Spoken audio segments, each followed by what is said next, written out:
reminder. Yeah, please don't forget, we have currently a marathon going on. If you want to get the Kirov plus a special new camouflage, you can get that by playing the game until the end of next week. New set of special missions, and I'll just say there's a shit ton of discounts out there right now in the game because of Victory Day. So you can have a lot of discounts for tech tree ships. There's also, for example, conversion bonus right now for free XP. So if this is something that you're interested in and you just waited to get, I don't know, a new free XP ship or a research bureau ship, or just do whatever you want to do with your free XP, now is a good time to actually do it because you get an additional bonus. Okay. Mr. Combo, if you can bring up the maps again while you're typing. Thank you very much. So we have the first map of Loop, and then we have the second map of Northern Warriors Path. Is there anything you would actually like to see in terms of like map variety? How happy are you with the map selection so far, Pingu? Would you love to see a match on Ocean? Oh boy, yeah, give me the King of the Ocean show match, please. If you would ask Flumbus, he would say Two Brothers. Of course. Absolutely. Of course. So, but I think 5v5 on Polar. I heard that works really well for an ace match. Wow. Absolutely. On a low tier map. Yeah, I'm quite happy with the maps we have right now, but of course, more variety is always more fun, I guess. Yeah, absolutely. Not for the athletes maybe, but for the viewers. Yeah, exactly. For the teams, it's better to be able to prepare. But I see the teams are ready to go. So, Painter, quickly, what is your pick for this one? I'm going with Rain. Okay, I'm going for Shaft. Okay, since this is the pick of Rain, I will actually go with Rain and see what they can do with this. And chat, let us know, who do you think is going to win this? I know that a lot of you went for Rain, but how's chat actually feeling about this? Let us know, and then we'll hand over to Maltese Knight and Stats Block. Enjoy the match. It's going to be great. Welcome back. This is the second semi-final between Shaft and Rain this time. Shaft in green, Rain in red. And on the Shaft team here, we've got Conqueror, Yamato, Des Moines, Goliath, Moskva, Nevsky, Double, Daring, and Haru, with Venezia and Kleber being the bans for this match. And Maltese has the Rain team down at the other end. For Rain, we've got a Conqueror, a Kremlin, a Des Moines, a Moskva, a Stalingrad, and then for our 4 destroyers, we have Double Daring and Double Marceau. So the Double Marceau is actually going together to A side. Very interesting. And the Darings are going B and C. So Kleber was actually the Shaft ban, so Rain having to bring Marceau's instead of Kleber's here. I'm guessing their original plan probably was 2 Kleber's. Yeah, they did love using their Klebers yesterday. We saw some maps where they ran 4 Kleber, remember yesterday? Yes, I do remember. So that was definitely a targeted ban against Rain. And I guess the Venezia ban from Rain was, to mitigate the anti-destroyer threat from Venezia SAP. Makes perfect sense. We've got that double Kleber, the double Marceau's going over to A, and there's no destroyer going that side from Shaft. They've sent all their destroyers to BC, with Zil going to be facing up against Baz in the center cap here, with the Haru and the Daring of Shaft heading over towards Charlie. And it's going to be Eagle in the Daring on the Rain side, who's up against them. Willis already coming under some fire there, trying to get into position. Does need to be careful for sure. The Marceaus are, of course, going to take A for free. There's literally nothing to stop them, and they're probably going to keep walking through, possibly. Yeah, maybe bully the Conqueror Goliath. Wondering whether they would keep pushing up the 2-3 lines to be a nuisance to the Conqueror and the Goliath. Yep. And especially once Rain figure out where the destroyers are on the Shaft side. Okay, going out on Eagle.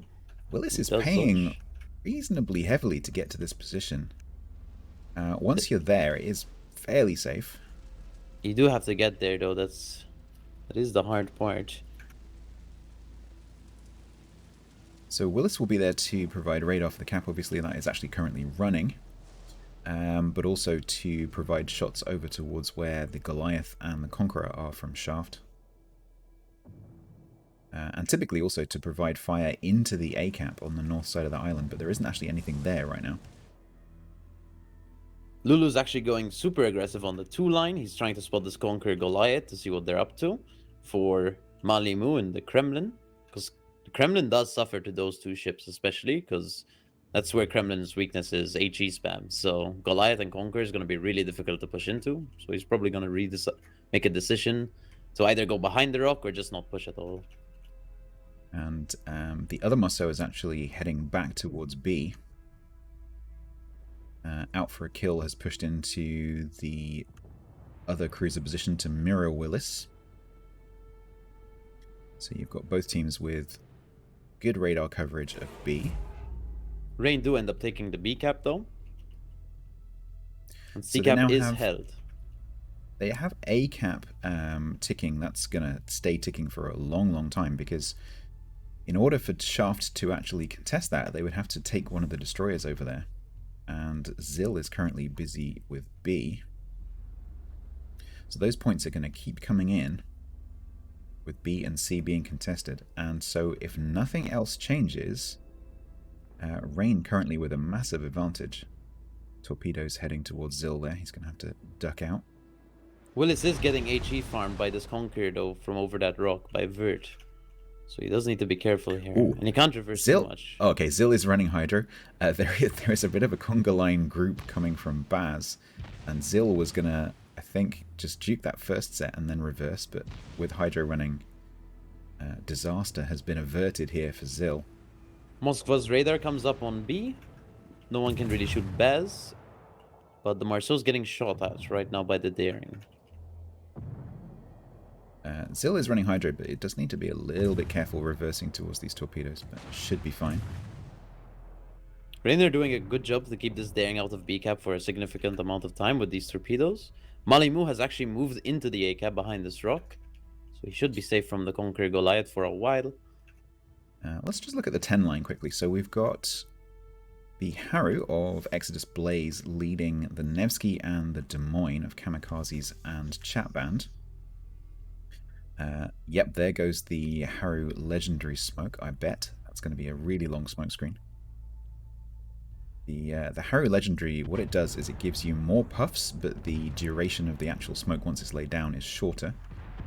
But teams have been using that to lay these really long smoke trains to provide basically corridors for the cruisers to move down. And we've This seen reminds me quite a of few teams doing yesterday when Rain were against Ban CV and, well, Dastard and Azur were actually running away. Yes. And making like people chase them all game, just distracting them. So this could possibly be the same thing here, just making people distract them. They did that quite effectively on a couple of games where they're like, hey, follow us, and chasing, or getting and then teams they to chase chase them them off to the corner. screen. Yeah. Yep. And of course, doing that, you lose those 2 ships, but if the rest of your team has got map control, then that works really, really well. You're also taking out 3 enemy ships. One of them's a destroyer, and 2 of them are radar cruisers. So hopefully Shaft do sense that and don't actually get baited into that and just start going back towards mid. So they Eagle are currently losing. Eagle had to duck out of the cap there for a second. So Possum actually did take the cap, but Eagle straight back in to block that. Eagle does need to be careful here. There's 2 radar cruisers right there. There's not really too much to support him on C. He's actually gonna leave here. I guess that's the job of this Des Moines Nevsky Haru group, is to try to make sure that Possum is able to actually take and keep control of the C-cap and get those points ticking. Because currently that's their only points income potential. Oh, Dastard is actually down to... I know it's a Conqueror, but it's down to... 25. I think he has a heal available, I think. Can't be wrong. No, he does. He definitely does, I think. Azure takes a little bit of damage there from, I think that was the Des Moines. And currently, Rain win in 4 minutes. So, Yep. Shaft do need to actually get a kill here. Lazur is possibly the kill. Yamato AP inbound on Azure. Looks like it's going to be a little bit short. Good dodge by Azur. Yeah, these when you're playing in these kiting cruiser positions like Azure is here, you've got to really be not only watching the groups that are right next to you shooting you, but also you've got to watch for those cross map shots from ships like Yamato and Stalingrad. Keep scanning the horizon.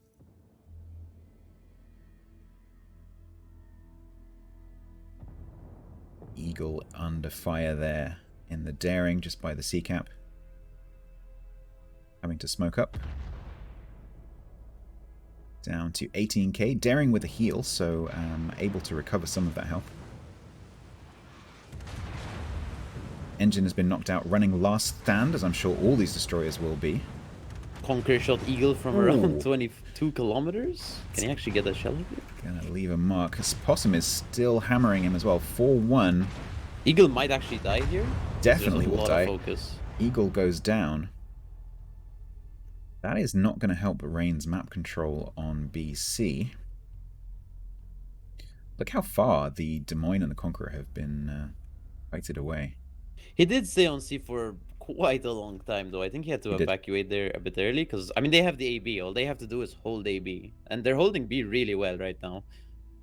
I think ideally a lot of these teams are trying to force a situation where they've got enough of a points lead that by the time they lose control of that center cap, they can win on one cap. Yeah. I think that's a very common tactic. They're up to 730 points already. Because if you can push the enemy so far off that your single cap, and you've got, say, a 300-400 point lead, then that's very, very difficult for the other team to come back. So it's all going to hinge on B by the looks of it, with Shaft needing to make some kind of play here. Possum is just going to dip into the side of B. You've got the Stalingrad of Willis there, who, after doing that run into the island, basically hasn't lost any more health. He's been relatively safe there, actually. It's quite a nice spot for him, for sure. 2 minutes, 30 seconds. But Shaft will contest B, making it 5 minutes. But that still means Rain win off one cap right now, so they do need kills. So Moskva out for a kill has pushed nose into the cap. There is a Marceau. Lulu is right there, potentially, but rushing that corner is going to be... It'll be killer for him. Yeah. And that's a lot. If you look at how far, if you come around this corner, if you put yourself in Lulu's position, if you had to come around this corner, that's a very long way to have to push. Yeah. And the Moskva's going to be reversing, and there's a Conquer right there. We can just HE 10KU minimum. I think, if possible, Rain will prefer to try to just put as much fire into out for a kill as possible. Daring actually laying a bit of a smokescreen there to shoot Lulu. Gangbang there also in support. Baz there in support as well. They've got all three destroyers here now. If they had a Willis radar, right now they could possibly kill Zil, but I don't think it's available currently.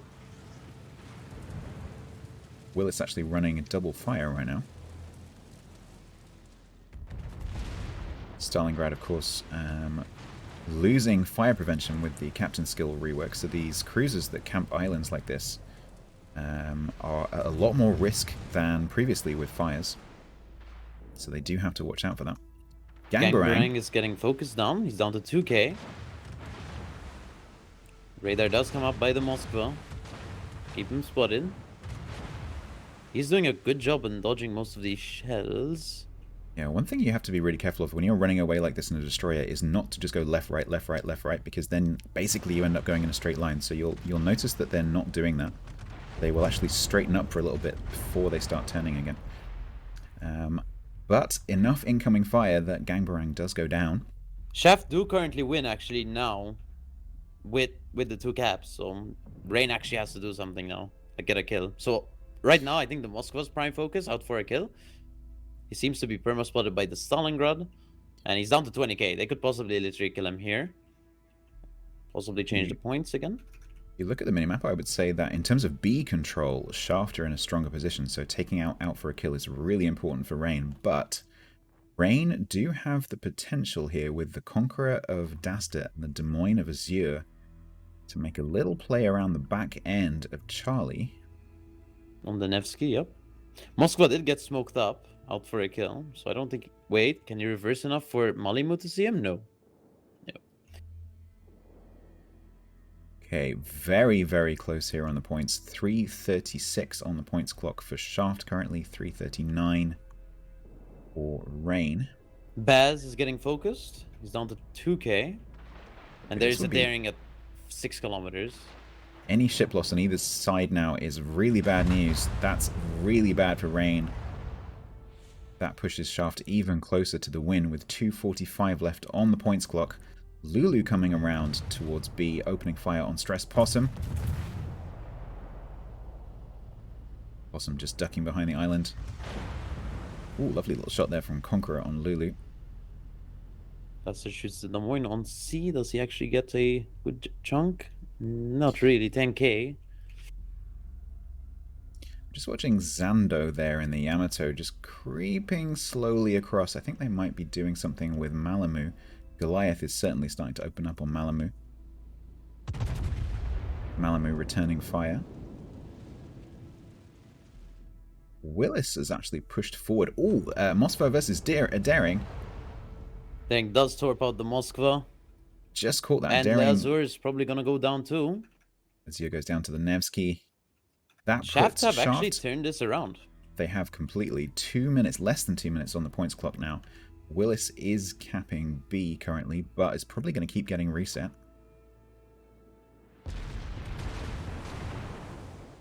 The That's Marceau. currently in a 2v1 against this Des Moines Nevsky. Lulu is chasing Possum. Possum is pretty low health here if Lulu manages to catch up. Daring is definitely not a fast destroyer. They will make contact. Those torpedoes are a no-go. He should be able to kill Stress Possum. He does. But there is a Harugmo he needs to deal with. Dastard could possibly finish the Des Moines here. So, so Willis has to push forward in order to block the cap, and the Conqueror of Dastard has to get to sea. That's going to be a tough call because Willis is currently on very low health and I think has just DCP'd. Lulu is potentially about to go down. I think Exodus is... Are they blind shots? Yes, they are blind shots. Lulu is dark. Lulu will manage to get to sea in time, but the issue is Malimu's going to get rushed up by 3 ships. The Goliath, the Daring, and the Yamato. So he has a lot of ships to think about here. Yeah, On basically B cap, Shaft... Willis is really low too. So As long as Shaft can keep one cap, it doesn't matter if they lose control of, say, C, as long as they keep at least A or B.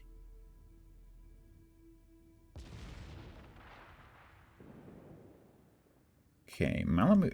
At this range, a Kremlin against a Daring is extremely powerful. There will be Conga Line torps coming, though. Yep, that's a kill, but are the torpedoes enough to kill Malamu? if they all hit the nose, they might saturate the nose. But Some of them are going to hit the belt as well, yeah, there we go. Yeah, they hit the belt. Okay, so Zando is now in A.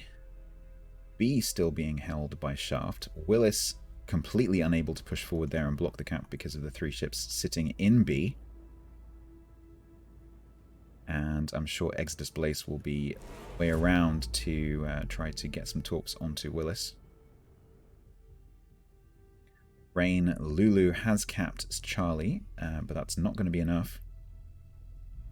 Yeah, there's only around a minute left after they get the A cap here, so I mean, Willis is kind of alone too against like 5 Yeah, ships, so.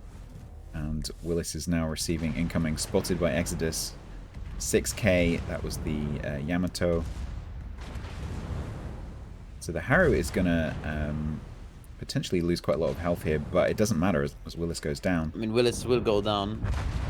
That's the Conqueror to That was finish a him off. really strong start from Rain, but they started losing ships one by one, and well, Shaft capitalized on that and basically won the game. Absolutely lovely turnaround there from Shaft. So Shaft go up 1-0 against Rain in this best of 3. It's the second semi-final of the day. The winner of this will go through to the finals, and the loser will go through to the runner-up match later today. So to talk you through what you've just seen, back over to Chrysantos. What a fantastic match, and Shaft taking Rain's map pick actually from them. Wow, very, very well played. And the lesson for me that I learned here is never stress a possum. Not a good idea. So let's get in Painzor and Pingu and talk about this match. So many things happened at so many different points. So let's try to get some Ordnung into this. I mean, there happened a lot of things, and actually, everyone from us predicted something to happen, and it happened. I mean, there were a lot of darings playing around with single torpedo launches. There was a Kremlin pushing up into a cap. There was a smoke train going on the other side, as if they heard us talking about that in front of the match. But Clearly to our wisdom. Yeah. It's almost as if we're like analysts that know what's going to happen, isn't it? No. We just guessed. We got really, really, really lucky. Yeah, true, kind of true.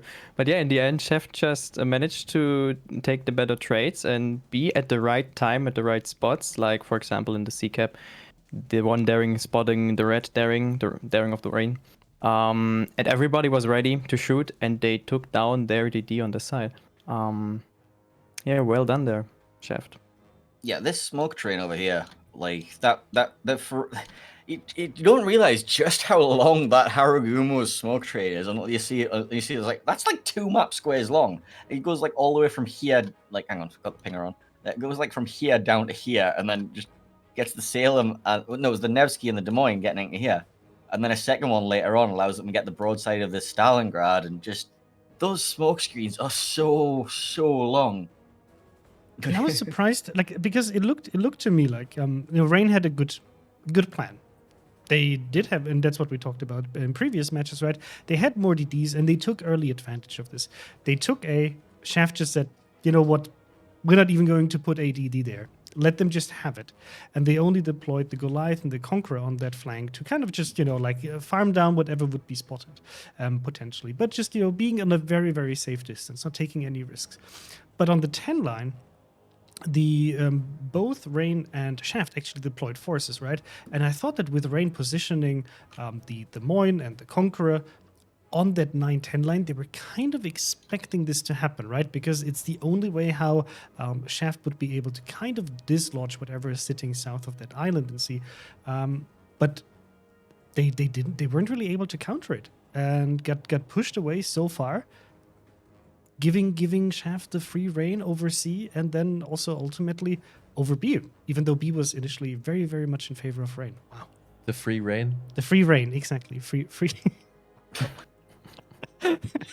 quality comment there. No, but that's what I think, at least for me, where the kind of like the focus of the map shifted. Initially being very much in favor of Rain with A, B, but losing grip of C and not really being able to redeploy the forces of A to kind of make the difference in B. I think what it was, I think it came down to a series of destroyers getting caught. We saw the daring of, I believe it was Eagle got caught down here. He got caught by the Haragumo and he got caught by the daring. I think they spotted each other. Then the Des Moines was able to get a crossfire onto him and just got rid of him.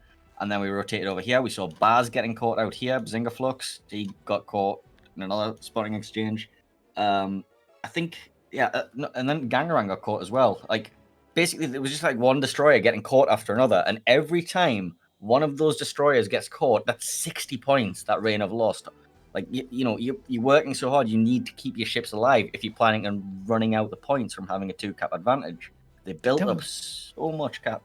That was so surprising for me, because if I open this after capping A, they pushed the Kremlin up there, and the Goliath and the Conqueror. Actually, I can't move the ships. There we go. They moved up here and they repositioned the destroyers, right? And the Marceau was actually in a pretty good position to put pressure on the daring. Like, the daring of Shaft initially had such a tough position. If the Stalingrad raiders, daring and Marceau can just open up and farm it down. But they couldn't. They didn't really convert it. Actually, I think there was a bit of a mistake going on, pushing the Marceau here a little bit higher up, and then basically opening up their DD to be shot by the Goliath and the Conqueror. And we're going to see. Here we're going to see the replay. Kind of taking sometimes unnecessary damage. Just like Bazinga Flex was the last daring to actually go down. Losing that daring was, in my opinion, completely unnecessary. I don't know why he was so aggressive, because he couldn't really contribute anyway. And he was either within Moskva radar range or spotted by the other daring. And he was already on like 2.5k. So it just takes 1 or 2 volleys and you're out. And those points, especially so close towards the end of the match, that makes a huge difference. But props to Shaft. Like, they managed to, the focus fire, fantastic. They made the right moves to not panic initially with the early AB cap by Rain, right?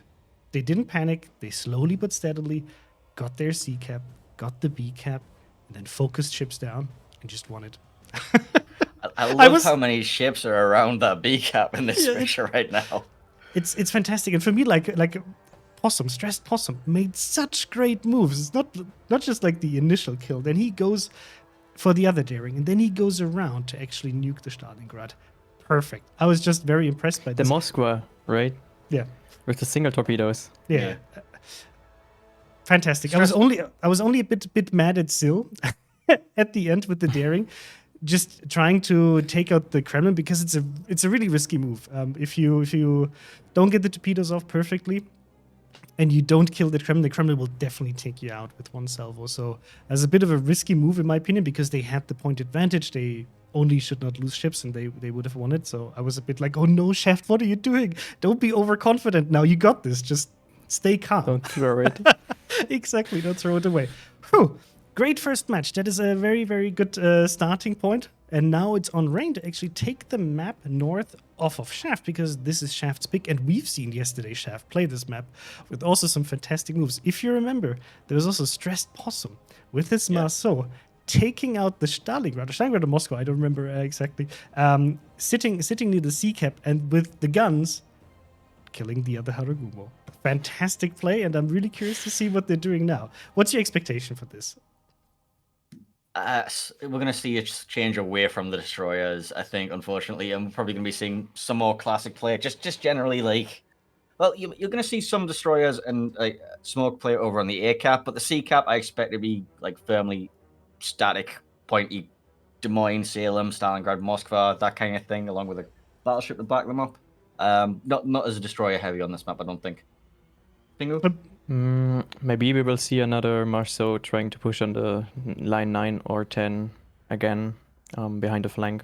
But I think we will see a smoke train over at A, maybe even from both sides. And then maybe there will be a Shimakaze just because it's so much open water to break the formation inside of the smoke. Like you have 2 DDs on different angles trying to match up both of their torpedoes to hit in the same time.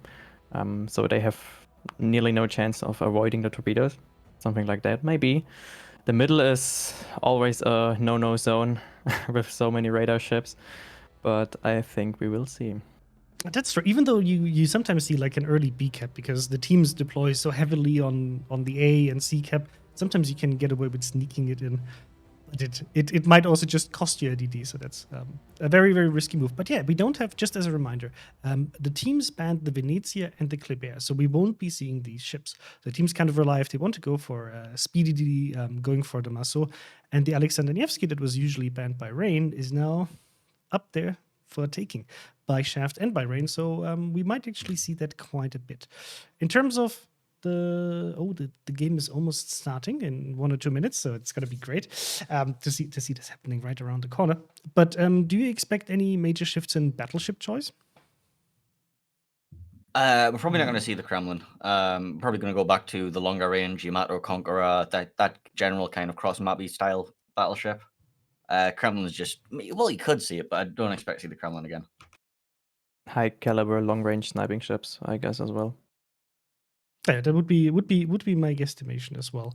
Now, while the teams are readying up, who do you think is going to take this one? I'm going to go with Rain again. Like, they need to go with 1-1 series. We need to tie this series up. We need to go to game 3. We want to see as many games as possible today. I mean, I voted for Shaft in the first game, and they took the win off of Rain, and it was close, but I think Shaft can hold the second game as well.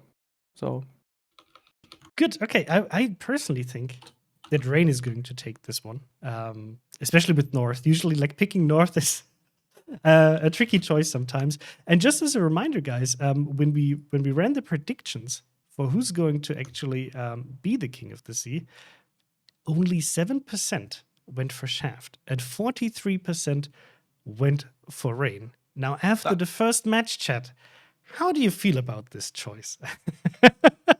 So I think it's just great to see like how close these teams are in terms of performance. Like it's not like, Rain has been around for such a long time, has so many experienced players, and that Shaft would be like, just like a run-up team. But no, like these teams play on a very, very high level, and every single mistake can just throw the match into the enemy's favor. So we are now, Mr. Conway is showing me, we're running now a new prediction campaign. Actually, let me take a little sneak peek on how it's currently going. Actually, I need to do this over here. And now, who will win on North? And this is, of course, 5 minutes in the past for when you see this. But right now, I think Shaft really impressed you guys, because now the table turned. Now we see 600, almost 700,000 points in favor of Shaft and 510,000 points for Rain. So I think a lot of people are now taking the gamble, saying, okay, you know what? Rain is in trouble. Maybe they will lose this one. Keep in mind, this is a best of 3. That means if Rain loses this one, they're out. They can potentially get into the 3rd place, but they're definitely not going to be then the King of the Sea for Europe. And I know they really want to get this. So this is how it works. I hope you liked actually the whole setup of this tournament with the best of 3s and the best of 5 for the finals. Can also give us some feedback on King of the Sea in general. We try to, fine-tune this tournament step by step with each of the iterations, trying to make it better, introducing new mechanics, like, for example, the banning mechanic, which hopefully leads to more interesting matches, and a little bit of shaking things up for these teams to make it as interesting as possible for them to play, but also for you guys to watch, and for us. I have to be very selfish here and say, like, I love these bannings. It just makes it very interesting, because the teams kind of just go like, oh yeah, no, come on, we'll just run our clip air composition. But no, they have to go for something else. They have to be prepared and come up with new stuff. Absolutely. So, Conway, I saw there's probably like a short issue with the training room, I guess, because they almost jumped into it. Yes, let me join you shortly. We do have a slight technical You're not issue. joining us. Maltese is currently joining us. Wrong. And stats block. Briefly, let me do They look very You had one enthralled. job, Conway. Okay, no, we have a slight technical issue with the training room that we hope we can resolve by probably turning it off and on again. I think it's going to be perfect. Please clip this later on. And I think the faces that Statsblock and Maltese make exactly in that moment is how they feel about Conway pushing that button. Did they notice? No. Give us a sign, Stats, if you noticed. You can write a little. He can't piece of hear. paper. He probably know. He might listen in. We don't know, but it doesn't appear that way. But I'm sure that once this reaches you, chat, you can clip it and you can give it to Maltese and to Stats. For the context, right? The way we're running this, obviously, we have coronavirus still, so we can't bring anyone here. So everybody's tuning in, if you hadn't figured this out, right, from home. So I have Painzor's face right in front of my face here. And there's Private Penguin over there. Stats block right down there in front of Chris. And then Maltese Knight is somewhere over there. In the naughty corner, like literally in the naughty corner. In the naughty corner, face away from us next to the empty pizza cup. Because the reason for that is that we're running out of space. We have like a very, very long desk, actually 2 desks next to each other, like more than 2 meters. And so we ran out of space for screens to be capturing, because as much as we would love to run this in person and just invite everybody in, fly people in and do this here in person, which would make it much, much easier also for us, we now have to do it digitally. And we try to find a better way of doing it compared to last time, because last time we had a little bit of quality issues with the people tuning in from Australia and North America and so on. It is very tricky for the chatting tools that are available to actually provide like HD 1080p 60 FPS all the time. Yes, it's a struggle. But it looks as though, let me quickly see. We're almost ready. I see, because I see some questions here about certain players, and I also seen this yesterday. Like some very, very old players asking about like the first teams that we had. Like for example, old Omni with FTD, or yesterday were questions about ALN, one of the big clans very early on when we had team battles. You do see a lot of these players actually in other clans. So, for example, if you take a look at BanCV, you will recognize some familiar names, for example, from the old Omni team. They kind of, since Omni was kind of split up and moved along, they split up to different clans, and you can still see these players after all these years, like Strangers, RNG Summer, and so on, still playing and still being at the very top of the game, which is for me always very impressive. Like to play a game for such a long time on such a high level. Like the game is always evolving, right? You're a very good player, but you have to keep up with everything that's happening in the game. You guys should see by now the kind of variety we have in the setups, right? How many different ships there are in the game. The different mechanics that we have, the mechanical changes. There's a reason why, for example, Harugumo is now more popular, not taking the full pens anymore, and the skill changes that were applied, right? So there's a lot of different things always happening, and all of you have to adapt. But obviously, on that level, it's even trickier to, like, by now we have over 450 ships in the game. Obviously not on tier 10 when where King of the Sea is currently being played on. But it's like a lot to keep in mind and a lot of things to just keep in mind when playing the game. Conway, you still alive? I'm still alive. I'm just trying to keep attention, like to the chat and see what's going. But the training room has been recreated. People are joining up in, and hopefully we'll be able to get in the game in a minute or two. Yes, and by now, also, just as an update on the prediction, now it shifted in Rain's favor again. Now we have 920,000 points for Rain versus 860,000 points for Shaft. Maybe I can take this moment to address something for a second, right? Because King of the Sea, as we mentioned earlier, I think started off as a grassroots tournament, like organized just by the community that approached me way back in the day and said, "Hey, Conway, we want to do a tournament. Can you help us?" And so we did this together, and many of you will know that King of the Sea is now an official wargaming tournament, so we've taken it over. But we would still not be able to run it like this without the help of our amazing tournament coordinators, our adjudicators, the referees that come in for the day. Of course, all the people who help with tech things like the amazing bot that we had written today, the map pick ban website programmed by Stewie, Duke, who made like a really cool new overlay tool for all the other streamers to be able to present information in a good way, and many other people that I can't list them all out. You know who you are. Thank you very much for doing this with us. It's super cool to see. And I'm very excited, what World of Warships competitive is going to look like over the future, because I really think it's good stuff. There we go, very eloquent.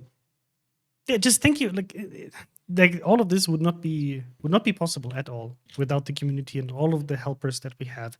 Also in terms of like moderation, for example, or just running all of the training rooms. Like the qualification stage for King of the Sea, it's a lot of matches, and the adjudicators, the referees, the organizers, they're all doing such a fantastic job, just being there, being reliable, making sure that everything is running, providing all of this as a very easy to digest kind of tournament for all of the streamers, being able to just sit here, talk about this stuff, and then the next match is ready. You can just jump in, everything is set up. You just have to do your job by talking about it, and then the next match is already queued up.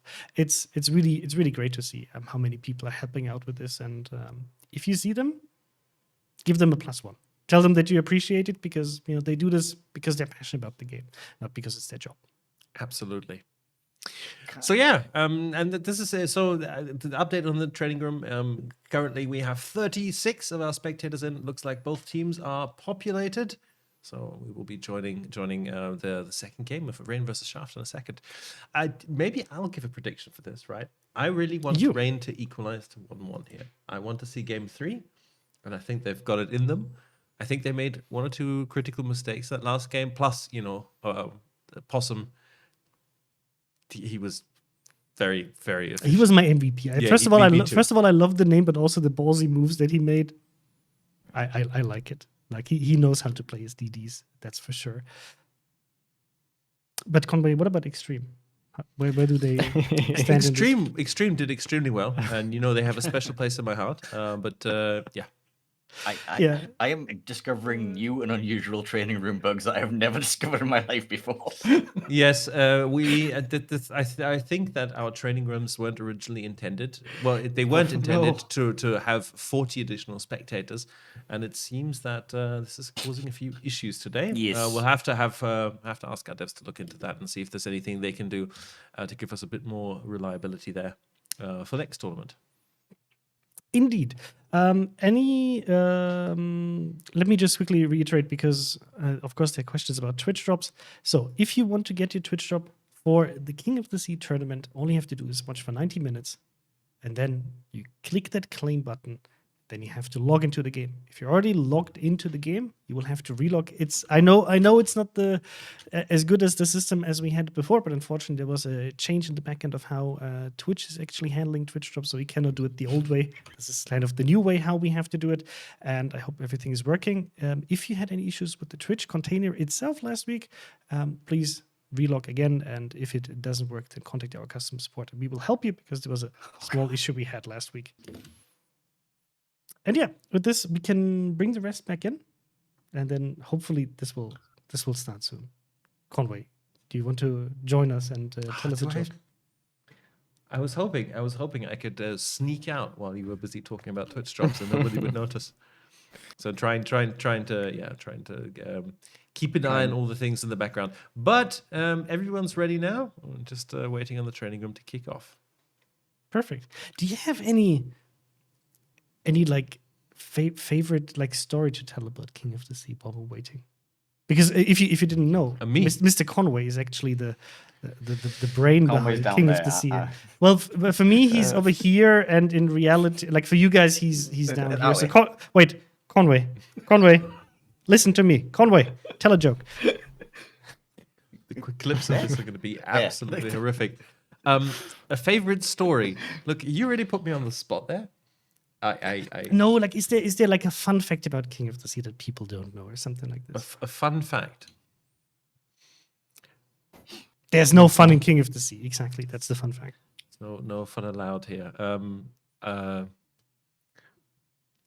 No, you put me on the spot there. I know. I put my head like I learned that yes, from. Yes, you learned that from me, but you learned it too well, unfortunately.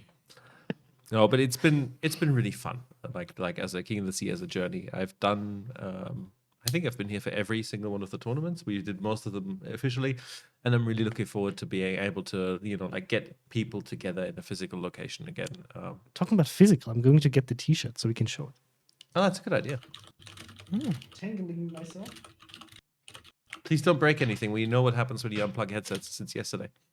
Yeah, so to all the viewers out there, ladies and gentlemen, our sincere apologies for the technical issues that we have in the back end. We are very much wanting to get you into the second game. But, this is a perfect opportunity for us to just spend some quality time with you, talk about topics that we are running out of rapidly.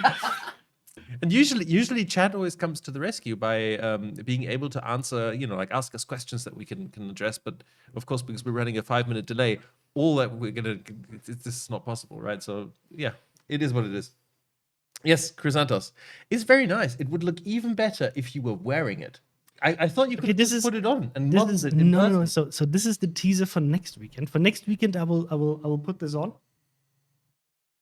Is that the one I'm wearing right now? Or do you want to put it on? Yes, it's the same one. Yes. We can have it modeled on you. It doesn't fit me, unfortunately. I'm modeling. There we go. Modeling. Very nice. Ooh. Calm yourself there, Fingu. Ooh. By the way, chat is asking whether Painzor is okay or whether you are in pain. It meant right now with the servers doing this, yes, I am in pain. But otherwise, yeah, I'm all right. Okay, I'm gonna go and poke some people in the back end. So I'm gonna take my face off the camera, so I can do this in peace and quiet. Please enjoy entertaining everybody.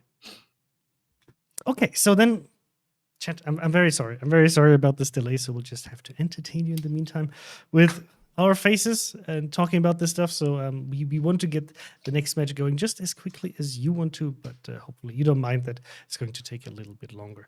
So, guys. In terms of competitive gameplay, I usually see some comments about the tier, whether the competitive sometimes be played on like lower tiers. I really love tier 10 in terms of especially competitive gameplay. But do you feel like it would be great to have like more variety in terms of playing King of the Sea potentially like 7, 8, or the 9th tier? The thing about that is, I think tier 10 is probably the closest thing to balance that we have, especially with the rule set that we've developed over time for this, like with all the like banned ships and things. Like I think balancing kind of gets left at the wayside with some of the tier 8 premiums, and like it kind of like becomes a bit messy, and like thinking about all the different ships that you come in and the ever changing meta down there. Like we have a fixed set of like we have a lot of ships up here, but they are. We do get like favorites and things, but there's like we've seen pretty much every single tier 10 ship being played so far, minus perhaps the Gross Kurfürst and everything that's banned. But like we've seen Slavas, we've seen Kremlins, we've seen everything in between. We've seen Conquerors, we've seen Yamato, Shikishimas, we've seen Burgoynes, we've seen what other Yuyangs. battleships? Yeah, we've seen Yuyangs, we've seen Haragumos, we've seen Shimakazes, we've seen Darings, we've seen like we see a Minotaur. lot of variation. I think I'm quite fine with the tier 10 right now, but sure, a little bit variety wouldn't be a bad call. I mean, in terms of gameplay, if you play on tier 8, for example, tier 8 is a tier where you're not able to punish enemy ships that hard like on tier 10. I think you can play way more aggressive in sometimes if you have tier 8 ships, or even lower, because the RNG factor is a little bit higher. But then again, I can understand why a lot of people say RNG is not the best thing to have in competitive gameplay. That's why I guess it is tier 10 right now, and it will stick on tier 10 in the future. But Well, that's my guess. the balance of power changes very linearly over the course of like down at tier 1, 2, and 3. The destroyers are far more potent than they are up here at tier 10, simply because you can run around devastating things and the battleships can't really do much about it. You just go, like, oh, look, there's a destroyer in my face. Hang on, let me shoot it with my guns. The guns just shooting like every direction. Have you ever tried hitting a destroyer rushing you with a Mikasa's main battery? Doesn't go very well. So like, it's this constant like so. The format is built at tier 10. Oh look, is this Miracle? Are we potentially going to the game? No. The game is not starting. No. It's no. not. It's a trap. No, it It's is. a Fata It is. Morgana. Well, I believe it when the teams are in the match and everything is working. But it looks like we got a match. So as much Please as no much as I restart. would love to talk more about which other tiers King of the Sea could be working on, I would much rather now hand you over to our casters. But I think we're at this stage. So chat, finally, we already like the prediction campaign for who's going to win. This match is already over. So one of our moderators started a very nice poll about who got the best hair. And Private Penguin is apparently our most handsome co-caster here with a beautiful, beautiful hair. So we will now hand it over to Statsburger Maltese Knight finally. Enjoy the match and let's just enjoy it. We are finally back. It's going to be, this is the same match, believe it or not. So it's Shaft versus Rain. Shaft in green, 1-0 to Shaft. They won the last match after a bit of a turnaround quite decisively. Shaft's map pick, so we've got Republic, Kremlin, Nevsky, Stalingrad, Daring, Double Marceau, and Yueyang on the Shaft side. Over on the Rain side, what have we got, Maltese? On the Rain side, we have Montana Kremlin for battleships. We have a double Des Moines, double Nevsky for cruisers. And for the triple destroyer, we've got Gearing, double Marceau. Now they're splitting up the Marceaus this time. They're actually not sending them to the same side. It's going to be quite interesting. Yeah, we've got Lulu in the Des Moines for Rain, heading over towards that 9 line. I suspect that Shaft actually aren't going to put anything at the top of the 9 line here, which usually does mean that the Kleber or the Marceau from the South team actually can just go all the way up the 9 line and do some spotting. It looks like Shaft are going to go pretty heavy over to the A side here. We're sending the Yueyang double Nevsky, so the Yueyang's definitely going to smoke for those. Probably right over the A cap to keep radar pressure. But so are Rain, though. Rain are doing basically the exact same thing, but with a Gearing instead of a Yueyang. Yeah, they do have that Des Moines in that central position. It's quite normal to see a cruiser sitting on this island. So that daring will be inside this Des Moines radar range. Daring will stop and reverse into the B cap. I think Possum in the Marceau for Shaft will be just coming over the top of this cap here, just looking to see if there's anything in opposition. Eagle actually went up the 9 line here, so he's not going to find anything there, but he probably has RPF somewhat pointing towards the 9 line, so he kind of knows what's happening. He is alone, though, so he can't just sit here. Yeah, Possum probably also running RPF, knowing that Eagle is over there, because Eagle is currently the closest ship. So Possum will be telling the caller, hey, hey, hey, we've got a destroyer over on the 9 line.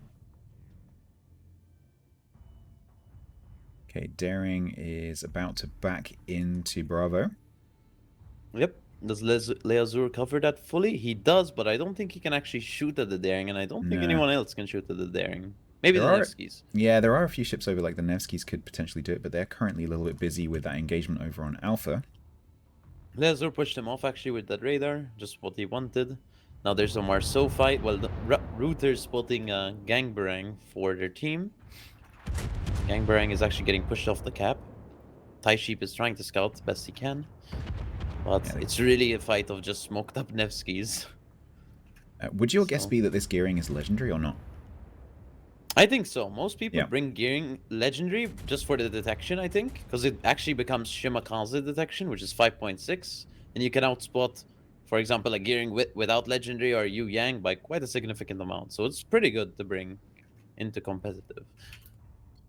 Okay, Router in the Marceau, just reversing between those torpedoes there. Nice little gap. That forces Nevsky to re-angle though, so let's see if they're able to do that in time. Nevsky doesn't really have the best maneuverability in the world. It seems like he might be able to fit in the gap. Indeed.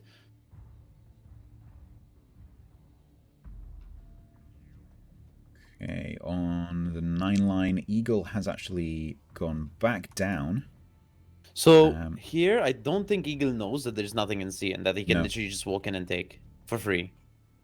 I guess they're trying to play it safe after last game. Yeah. Where they kind of threw away 3 destroyers. But RPF should, if he has RPF, it should be kind of telling him that, hey, Stress Possum is, or something's up there. Yeah, I'm really interested why Possum is so far up, because these 3 ships here on the 9-10 line aren't spotted. I guess Possum is just trying to get a clue as to what's actually there. He will eventually spot the Kremlin. He's 3 kilometers away from spotting the Kremlin. I think they're trying to push Malimu into C here, actually. I think they're going to try to put them into C. And, I mean, if you look at... Stalingrad, where, yeah. He's broadside. They're not really going to do... Yeah, they're not going to do much about Malimu pushing in there, and it is going to put out for a kill in a really tough position. Because... has Out for a Kill left enough space to actually move forward here? I'm not sure. Malimu has not been spotted yet, by the way. So, Stalingrad has no idea this is happening. That is not a surprise that you want. Malimu just got spotted. Shots out. Because he shot. Shots out. Out for a Kill just had a minor panic attack. Yep. Down to 24k. Does Malimu have his back turret on target? Possibly not. Out for a Kill is able to make that turn into B. Lazar gets a second radar in time. Actually, Vert here has pushed up really aggressively in his Kremlin. He's down into B2. Yeah, Zier is just, keeping the island between Vert and himself. Okay, Marceau over on A. Router has actually managed to reverse all the way back into the cap. Torpedoes out towards that corner, which is very interesting because there's actually nothing there. Router obviously thinks that Gangbarang is still there. The Nevsky group actually having to quite a long way away. So I think Rain are okay with kind of leaving A because they want to, they got C, right? So they just want to fortify B, maybe kill this Kremlin and Stalingrad. I think that's what they're kind of trying to do. So they're moving away to try to kill those 2 ships. Yeah, the because danger... they won C, so... The danger of doing that, so yes, they can get a lot of focus fire into B. Potentially they can take out for a kill here. They're pushed forward. But then you're letting Shaft. You've got these 5 ships, Republique, 2 Nevskis, a Yuyang, Marceau. You're letting them flank you. And while that might not immediately be a problem, actually a little bit later on that is going to be a problem. Out for a kill going down. Does go down, so the focus is gonna shift on Vert. They can flank them, but as long as they kill the Kremlin, it will take a really long time, that's the issue. But if they kill the Kremlin, all they have to really do is fortify BC, which shouldn't be too hard. Yeah, being flanked is not a problem as long as you've not got something on the other side of you. Yeah, Which and there's currently nothing is, really... Yeah. Yeah. It currently is So- Vert. Yeah. So Stress Blossom here is actually getting focused down on the 8 line. He's down to 5k, but... And he's still shooting. He's still shooting. I think he's radared by Lulu. Down to 4k. Malimu's trying to get shots in from across the map. He does hit actually him really land hard. a shell. Gotta respect the let's- Kremlin. Gonna go to the... This is the red team's view right now. So, yep, Possum goes down. Good shots so from Lulu. that gives Rain total control of that side of the map. Vert Yes. is going to continue to come under focus fire here. Vert is reversing, but Malamu's gonna make his way up this gap or channel. And Daring launched already 5 torps. He has 5 torps available, which do not kill Malimu. There's no way he kills Malimu with 5 torps. So Malimu's literally just gonna walk up here if he knows those 5 torps have been spotted. Yep. And maybe try kill the Kremlin. So Malamu has barely been spotted this whole match, and certainly has not taken any damage at all. So what is Zil going to do? Is he going to be able to squeeze some torps through that gap? I mean, At possibly. that kind of angle, that's going to be tricky. Yeah. Okay, Kremlin gets a shot out on the nose, a fairly decent chunk. Thing is, he only has 5 torps available too, so... Not really gonna do much. Okay, here come the torps. And with Malamu being nose in, that's definitely not going to do that much because... And look how wide the 1, spread is. 2, Even yeah. though they're single launch, he spread them really wide, so he's actually only gonna end up eating 1 out of 5. Which So is that not is- enough. It's not going to help Vert that much. Malamu is going to be able to push around if necessary. He might not even actually need to. Yeah, he might actually not need to. Vert is actually getting farmed out really quickly here. Even by Eagle as well, from behind. Lulu's actually engaging the Daring too, to keep him busy, and he's actually hitting him really hard. Vert will Yep. go down. Vert will go down. Lulu, as you say, getting a few shots into Zil there. So Rain look like they're in a good position here to move into B and take control. Which is good timing because Shaft are actually ahead on the points clock, but they are not ahead on points. So as long as Rain can get into B and block it and hold it, they will be in a really good position. Very good map control. They've got Shaft, the 5 remaining Shaft ships are, they're not surrounded, but they've definitely got a long battle line here to face. Yeah, the issue here is Pepega Zando's kind of alone against 2 Des Moines in a Republic, which you don't want to be alone against 2 Des Moines in a Republic. But he also has a Kremlin to deal with, so he has a lot of pressure.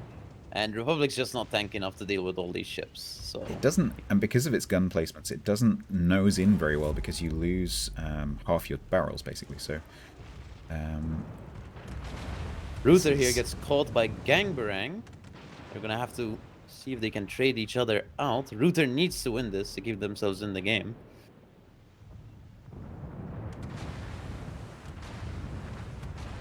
Does actually kill him. Does he trade? He trades. Should keep Rain at an advantage.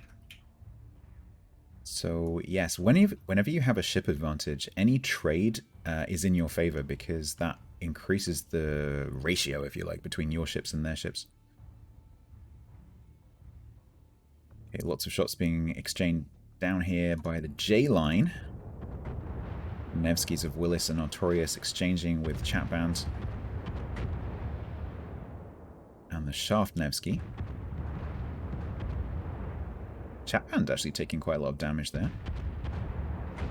Yeah, he's getting cross shot by Leazur and the Nevskis, so he's kind of finding it hard to angle to everything. It's kind of what like we were expecting and where Rain took BC and they just hold. Yeah. Like it's really easy And- to hold when you're in there. And unlike the last game, you're actually seeing this Rain kind of distracting kiting force actually working this time. So you've got the two Nevskis and the Montana going, hey, follow us. And just distracting from the fact that the rest of Rain is currently murdering their Republic. Who is about to go down. I didn't like the fact that Shaft just sent one ship to sea and nothing else. They only sent at Marceau, which will never hold that like enough, right? And the Marceau died. Like, he didn't even live. No, and if you're going to do that, if you're going to go really, really heavy on one side, you need to be, I think, super aggressive on that other side. Yeah, and you need to win that quickly so you can go back to B really quickly. Problem is that defending is easier, right? So if you're on the defending side and it's a heavy push, as long as you've got a reasonable number of ships there, you can definitely win, even though you're outnumbered. Especially if you've got a group of ships like this Montana and Double Nevsky that can actually kite really well. Like, yes, Shaft did win A side, but I mean, Rain won C side even quicker, so was it worth it? I don't think so. So this is really interesting because Shaft beat Rain on Rain's map, and then Rain beat Shaft on Shaft's map. So the next map pick is actually the bots, and that is Warrior's Path. Where, Warrior's Path? Yeah, Warrior's Path. So we will be seeing a decider here. This is going to go 1-1. And this is very exciting. So the winner of this next game in this best of 3 will go through to the final, and the loser will go through to the runners-up game. Very exciting match there, and let's go back to the studio to have a chat about it. What a comeback here by Rain, winning the second match, and now we have a draw with 1-1, and the next match is actually going to decide who's going to go into the finals. But Painzor, Private Pingu, let's talk a bit about how Shaft lost this game, or what made Rain actually win it. Let's rather phrase it like this. Pingu, let's start with you. Well, as expected, we've seen smoke trains on both sides of the team around the A cap. We've seen a rather unconventional tactics there on the right side, on the C cap, by Rain, together with a DD, the Marceau, a cruiser, the Des Moines, and a Kremlin. They rushed forward to push the single Marceau out of position and contest the cap afterwards. I think Rain did a better job at taking control of the map over the right side, over the C side. One important fact is that they catch the Marceau kind of off guard, because the Des Moines took advantage of the little island in between, or maybe he was lucky, I don't know, but he was in 8-kilometer distance, clearly short enough to use the radar and kill the Marceau there together with their own Marceau.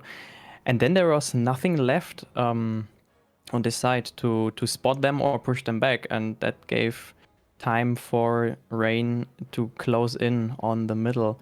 I think Chef had a good call on pushing on A and pushing on the middle cap together with Stalingrad and the Kremlin to make kind of a crossfire on the team on the south left of Rain.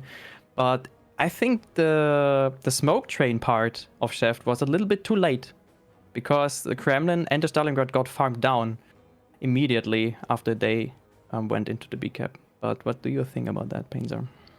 I think the Kremlin pushing into B was bold. It was very, very bold.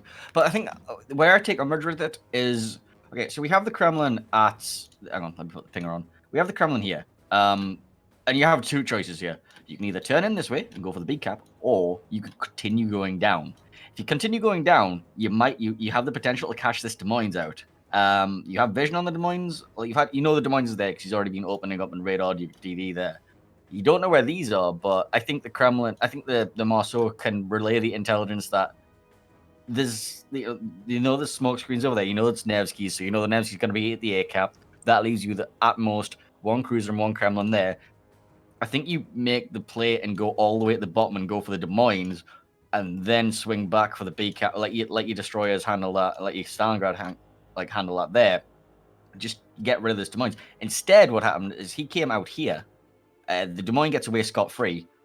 These guys get all the way up here and just take massive chunks out of the broadside of the Stalingrad. The Stalingrad ends up crippled. He has to give up this position entirely. I think he wanted to originally get into a position to rotate around, so he's facing this way, so he has some sort of reversibility, and then down there if he wants to. But unfortunately, what happened was he just got chunked, and they've lost this destroyer, so they have no control. So Rain just rolled over from C to B. Chris?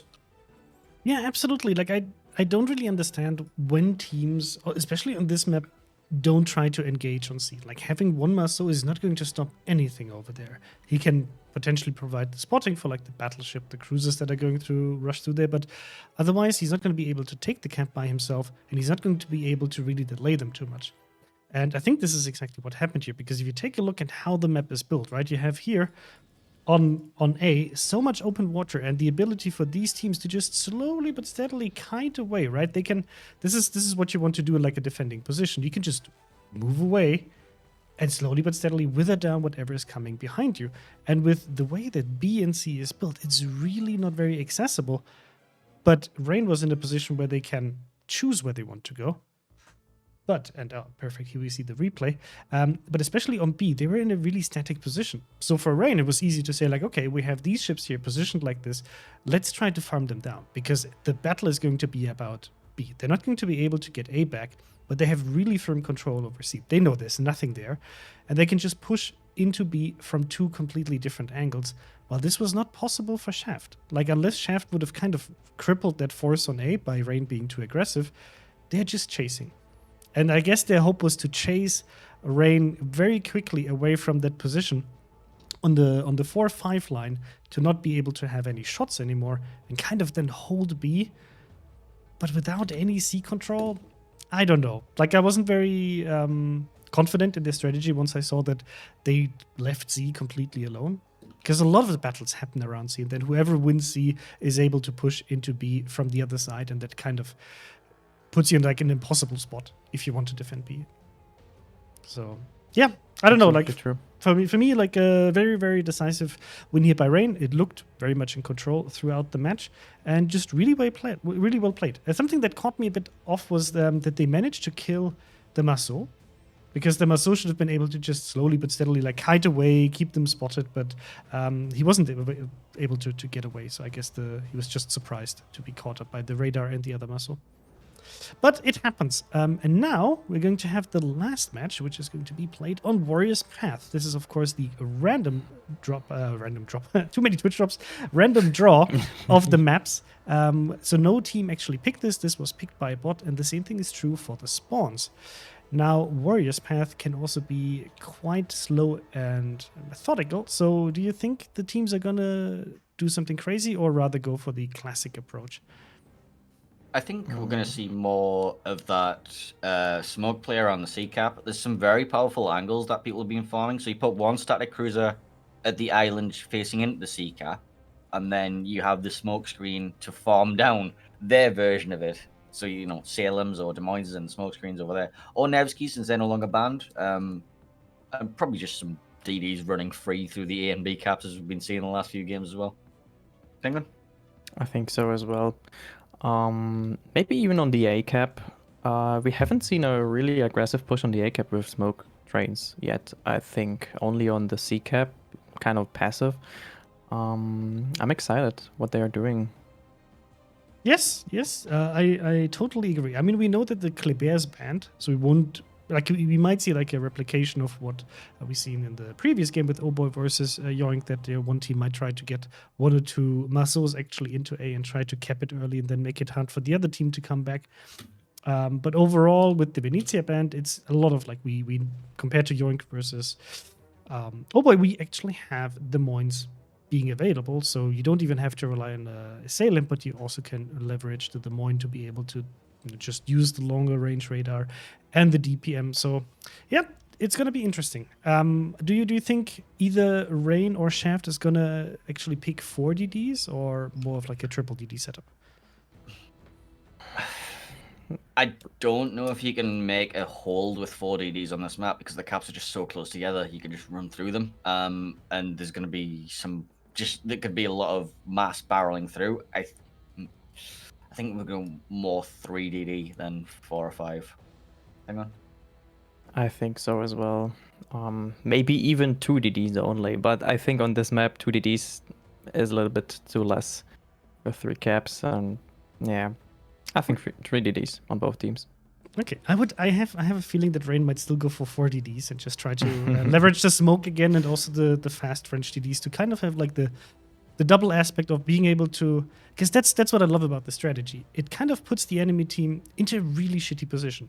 You have the very fast French DDs that will just put the cap pressure on you because there's instantly potentially like 1 cap ticking against you, and the caps.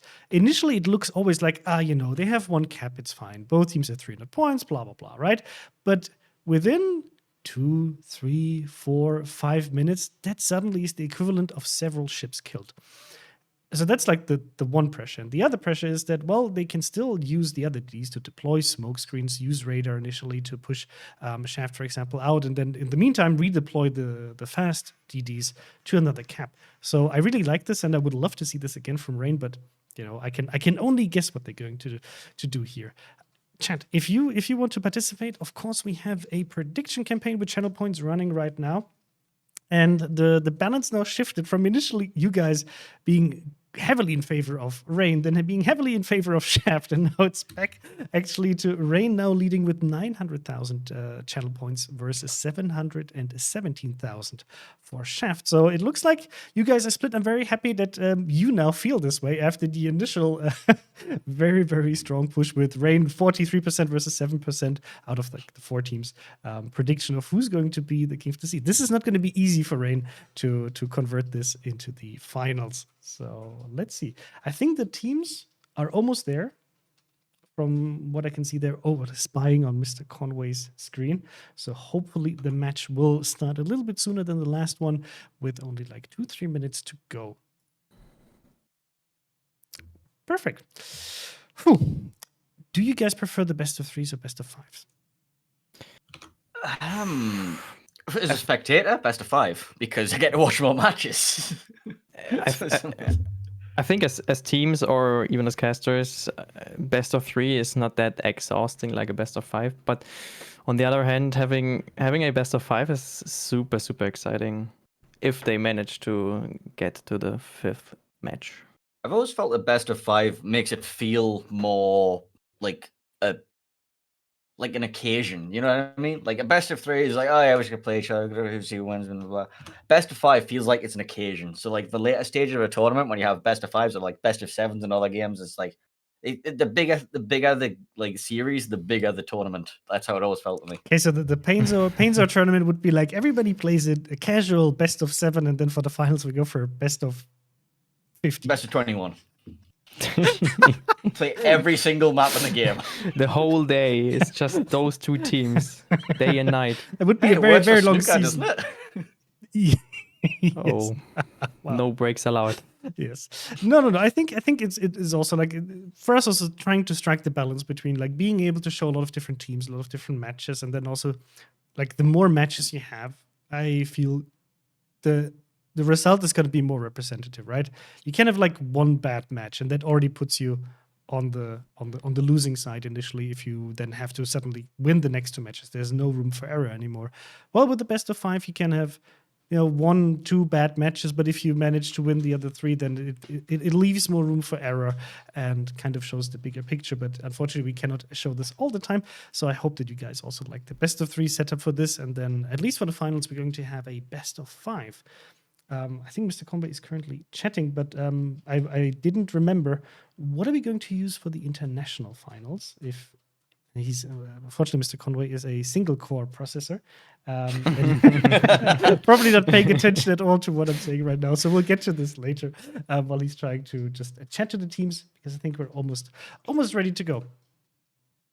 So otherwise, I'll give the usual reminder: Twitch drops.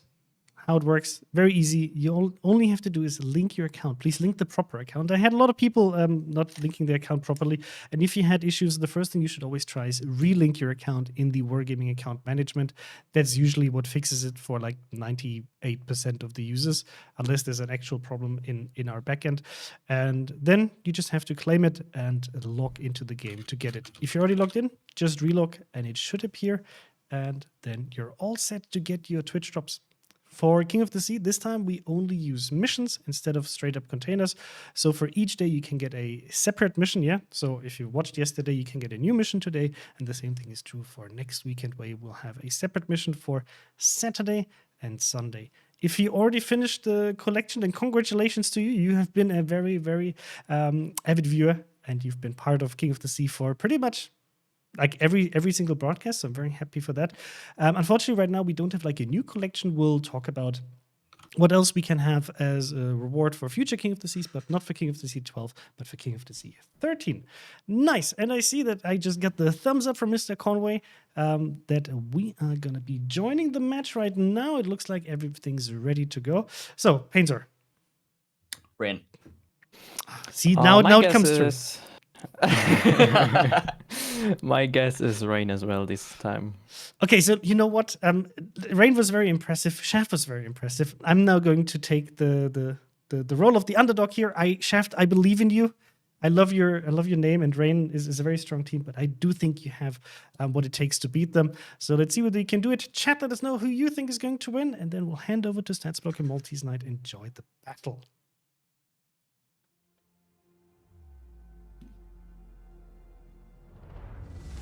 So this is the decider game in this best of 3 series. Shaft versus Rain, currently at 1-1. Shaft have brought a Conqueror, a Republic, Des Moines, Moskva, Double Nevsky, Marceau, Shima, and Yuyang. And over on the Rain side on the south we have... For Rain, we've got a Montana Conqueror for the battleships, Triple Nevsky, Stalingrad for the cruisers, and for the Triple Destroyer, we've got Double Gearing and Marceau. So we've got a lot of Nevsky this game for sure. Yeah, I think that's the first team we've seen that's brought 3 Nevskys. I might be wrong. Are they going to split them? They are splitting so they got 2 and 1. So they got the pack with the gearing going to A, and they got one possibly with the gearing going towards C. Lulu seems to be going towards B in his Stalingrad. Gangbarang and Marceau is going to rush B, try to cap it possibly early. On the other hand, on Shaft, we've got the Yu Yang with the pack of Nevskys. And the Marceau is actually going C, it seems. Yeah, that's maybe a long way to run. But, you know, Possum, very, very fast compared to the gearing. So Possum will probably be able to get that C cap without any trouble at all. And it looks like Gangbarang will indeed get B. Des Moines will come in radar range. So we'll see whether they actually do decide to do it. Zill looks like he's not actually going for the island. I thought Zill was going to go for that central island, but no. Ah, that's why. There's shells coming in. I think Gangbarang spotted Zill briefly on the way in. The Shima of Blow, new player for Shaft, I think, will come in from the north side of A and will potentially... Let's have a look at which way Flow turns here. No, he's going to turn north, okay. He's taking a safe route. He knows there's a double Nevsky on the enemy team. Doesn't want to risk taking excessive damage early on. When we see Shimas, do you think they'll mostly be playing with 12s? I think it really depends on the map they're playing on. I think certain maps they like playing with the 20s because they're longer range corridors, but sometimes they play with the 12s. I don't think anyone's going to ever play with the 8s, that's for sure. Yeah. No, I think the role that you would typically see the 8s used in random battles, which would be, you know, like rushing around islands and stuff, is just fulfilled by different ships in this meta. Klebers and stuff here, yeah. Just a reminder that in this series, in this best of 3, Venezia and Kleber are banned. Rain banned Venezia and Shaft banned Kleber. Okay, Possum does indeed take Charlie, and Gangbarang does indeed take Bravo. No destroyers trying for A yet. So we're going to see this double Nevsky Yuyang group starting to make their presence known on Charlie against the Nevsky of Willis and the Eagle of Gearing. Sorry, the gearing in the eagle in the gearing mouth. Wow. Okay. So the thing is, Shaft are kind of reminding me of last game where they kind of abandoned the flank completely, right? So they left the Shima Conquer on one flank, which is okay, I guess. But I mean, Dai Sheep's gonna be able to get into A, cap it for free. Hopefully, these double Nevskis realize that there's only a Conqueror Shima here, and they start moving to the other side. Hopefully, they realize that early. Gearing Torps heading towards X displays. Yep, they stop short by about a kilometer or so.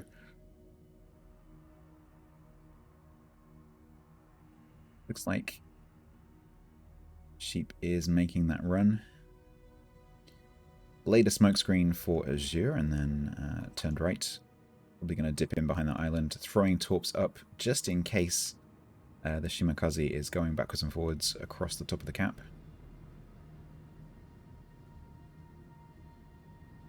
Shima has got Torps into the cap, but I think Sheep will be fine as long as keeps going towards the back of the island.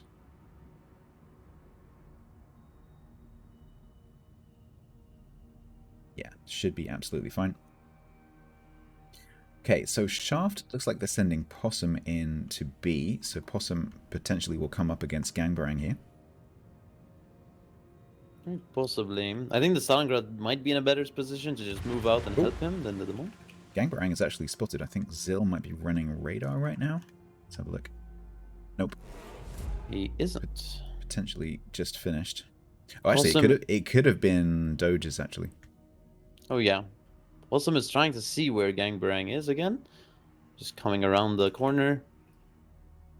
Also, the same ship. Assuming they've got the same build, they will spot each other at the same time. Yep. Just Possum maybe tries to reverse him. Sheep is actually pushing around the top of the island in the A cap. He's trying to aggressively scout what's up here to try to see, I guess. I mean, Lazur is actually turning around. He kind of realized, hey, I don't actually need to be here. We don't need two Nevskis here. So he's turning around, probably going back to B slowly. But they do keep one Nevsky Artorius on the one lane. HE through the nose of the Nevsky. Still fairly effective despite it being HE. And of course, because it's a Conqueror, also sets a fire.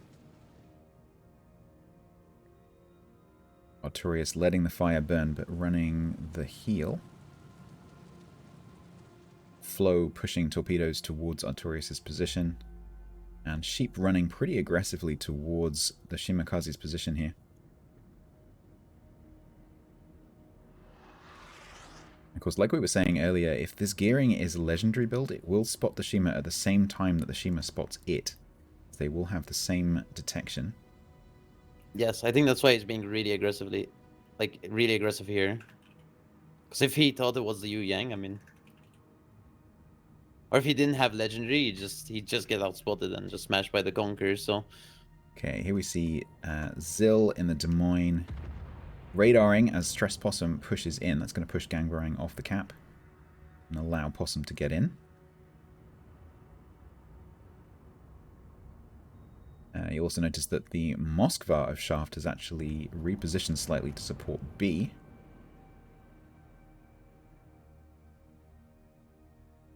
Stress Possum's actually capping B here. Nothing... I guess Gangbarang can make it back into the cap in time. He can.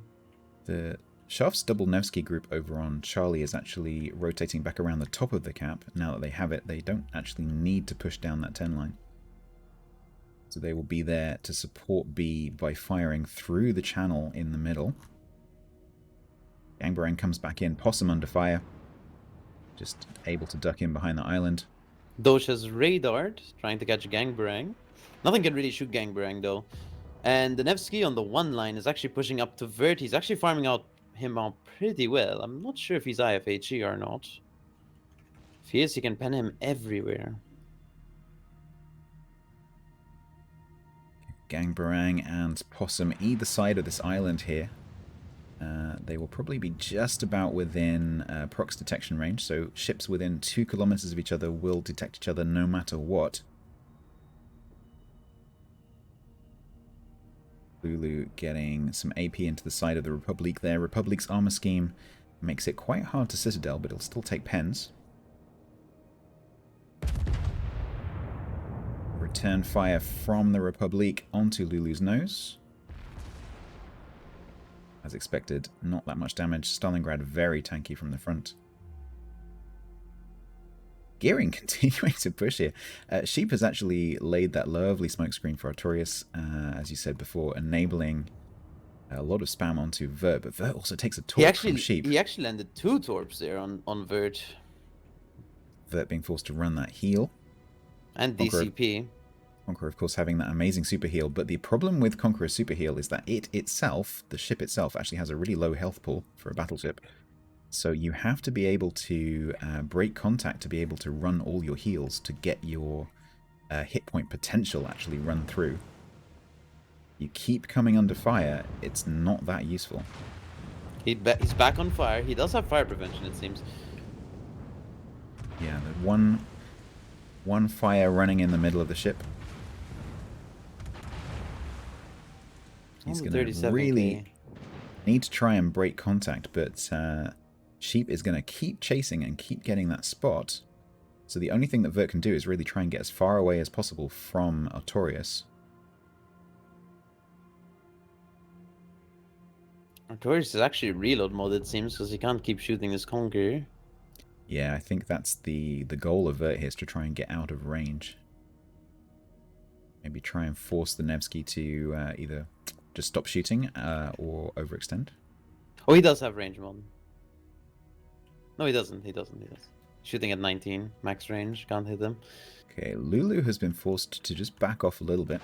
Yeah, he is getting farmed by the Conqueror. Republic, of course, can actually, like, the constant damage they can do. I think Republic actually loaded HE too, so he needs to be careful, because Stalingrad does burn a lot now.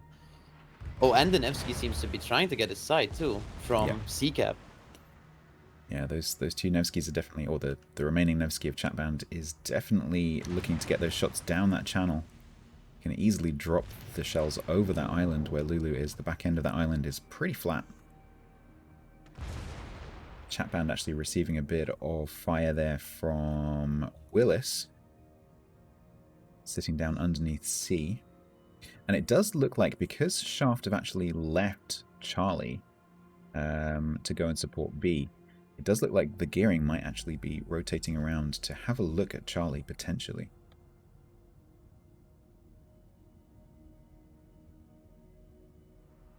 Pepeko Xando's actually getting farmed out here by the double Nevsky, so he's probably going to have to run away and go dark.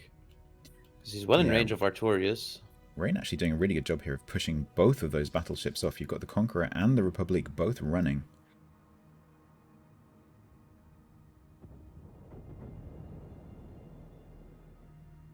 Radar out from, I think that was Kamikazes. Stress Possum actually ends up leaving the B-Cab. Quite interesting. I'm not sure why. Can he get shot? Oh, he can get shot at by Dastard, I guess. That means Rain do win in 2 minutes. So what's Shaft gonna do here? I mean, no one has died yet. Literally no one has died yet. Nope, no. And Rain are at 800 points. Just a reminder, the winner of this game will go through to the finals against Oh Boy, with the loser going to the runner-up match against Yoink. 8 minutes left on the game clock. Only 2 minutes and 15-ish seconds for a points victory for Rain. So Shaft do need to start doing something here. They do have a large group of ships above B. They could potentially turn around and start to pressure B with. They do have a lot of ships in the same, like, general area, though. And Rain have a lot of ships, like, just across the map everywhere. So it's... when they're gonna try push into B, they're just gonna get cross-shot, which is gonna be the hard part. I like Malimu's position here in the Conqueror. He's relatively safe, and he has really good Kamikaze's torpedo. Kamikazes is turning across the torpedo from Sheep. Not enough speed to avoid it. Yep, that's half its remaining health gone.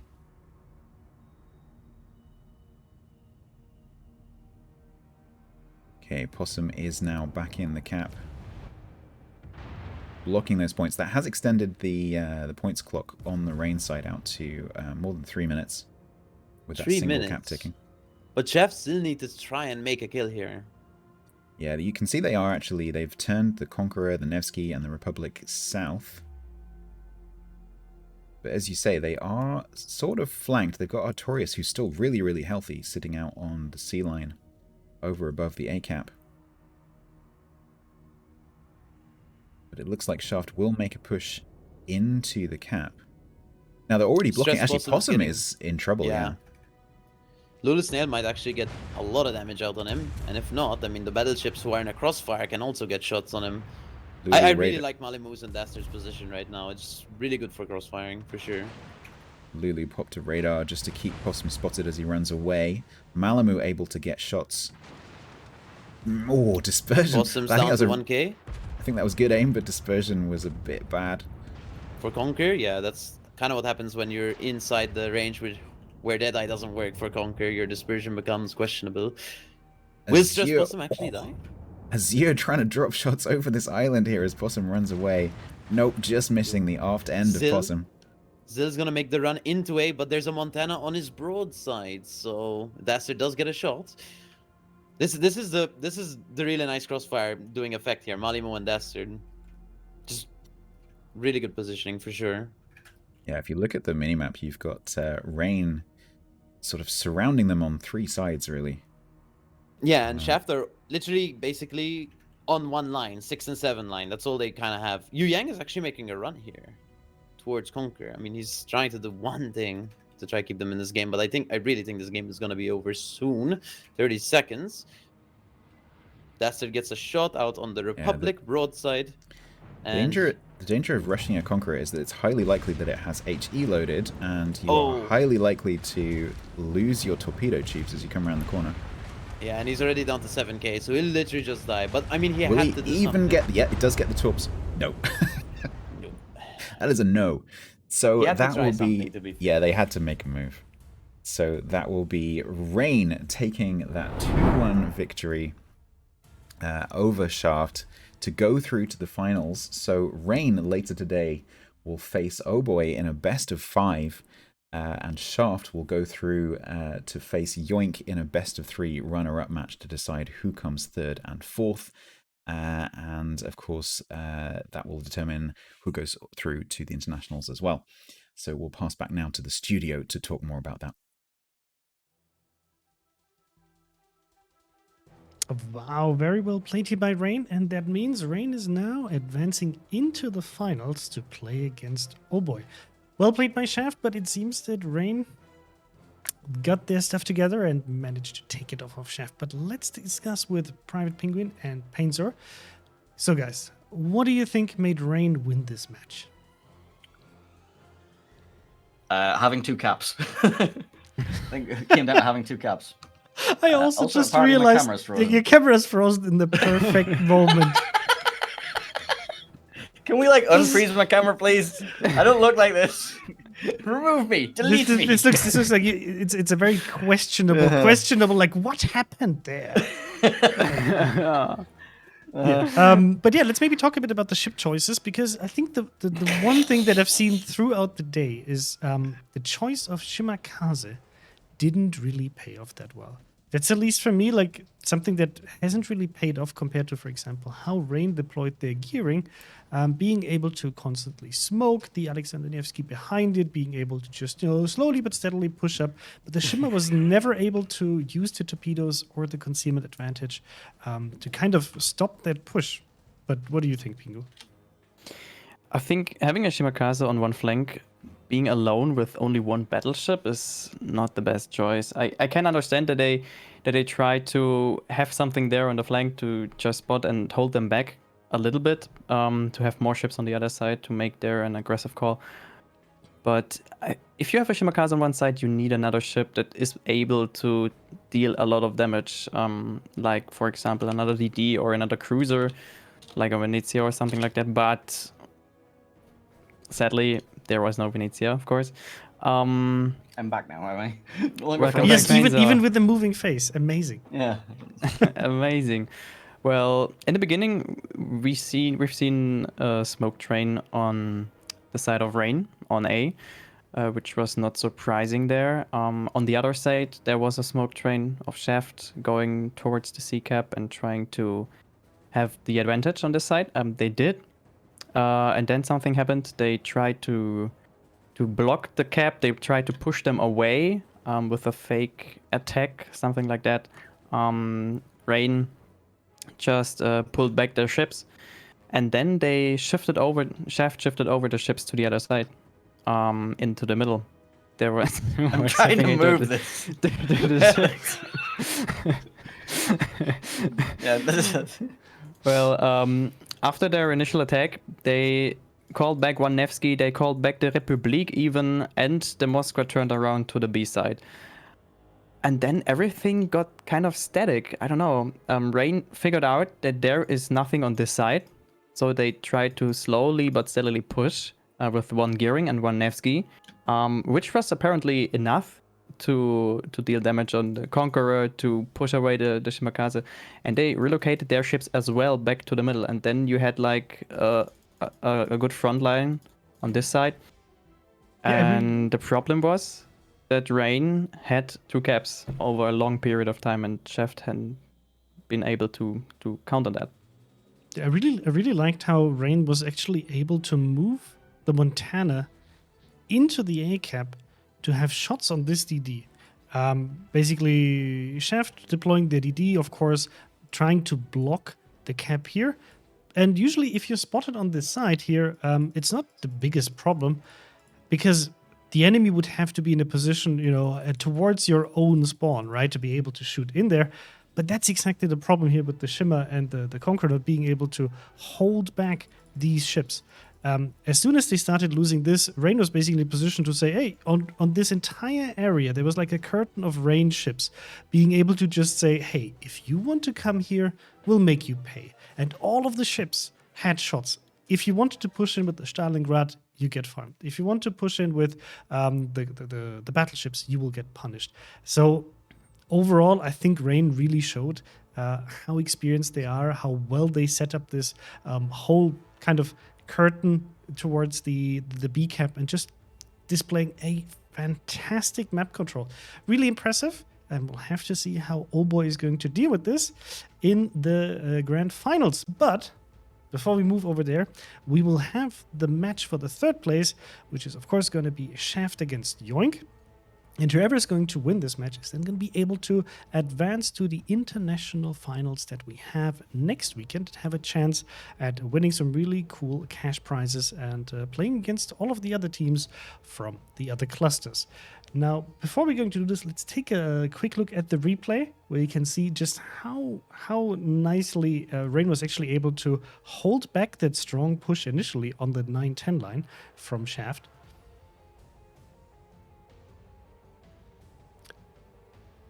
Very well executed. As you can see now, for example, in the B cap, the Massot and the Massot just kind of spotting each other, and then you see the Montana pushing up, which means that the Massot realizes, oh no, this is not the place for me to be anymore, because the Montana will be able to just constantly shoot me.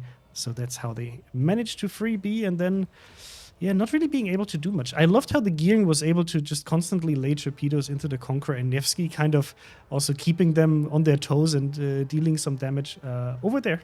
And casually deploying smoke for the Nevsky. Really well played there, really well played. And the Shimmer could just never get the torpedoes on him. The Shimmer kept sending wave after wave of torpedoes into that Smokesky, but the Nevsky was never there.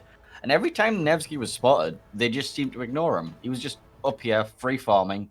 Nobody wanted to do anything about it. So, like, the Republik, the Conqueror, they just ignored this Nevsky and just trying to focus the one that was parked down here. I believe it was this Nevsky lodge down here. Along They with tried the to kill hiding down Lulu as there. well behind the island. Yeah, Did a great Lulu, job yeah. at tanking there. Yeah, Like, so they well played. just had no vision control. Yeah, so well played to Rain. Also, of course, well played to Shaft. Put up a really, really good show, and that first match was absolutely fantastic. It was very close, but Rain here with the better ending for themselves and moving on to the finals. Now, we will take a little bit of a break, and we'll be back in roughly 20 minutes. We will be running the waterline video, so if you missed anything from the news that we shared last week about what's going to come to World of Warships in the next 3 to 6 months. Now you have a chance to take a look at that, and if you have any questions, I highly recommend you to watch the stream that we had last week with a lot of Q&A. We have both a EU and an NA session. We probably answered most of the questions that you might have about the content that was shared here. And thank you, Mr. Conway, for bringing up the schedule. So now we know that Oh Boy versus Rain is going to be the finals, and we're going to have Shaft versus Yoink as the next match. That will be happening in, roughly 25 minutes. And then the grand finals await you at 1945 or 1745 in UTC, depending on where you're watching from. So with this, I'll send you into the break. Go grab something to eat, go grab something to drink, maybe take a bio break, head to the toilet, because the matches that are about to come are going to be very interesting and you don't want to miss out on anything like that. Cool. Then enjoy the break. We will be back. See you on the other side.